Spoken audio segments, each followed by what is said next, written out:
Eto naman po mga bossing ko, ang ating panghalina mga bossing ko kung kayo nagpaplano na magpausok, panghalina ng swerte at pantaboy ng mga kamalasan mga bossing. Eto yung ating sage mga bossing.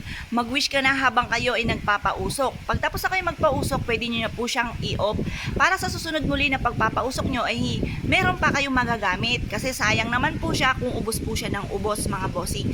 Matipid po itong gamitin. Ito po ay napakaswerte mga bossing. Subok na namin itong sage. Ito naman po mga bossing ko ang ating Chinese incense. Ito po mga bossing ko ay kulay gold for money mga bossing.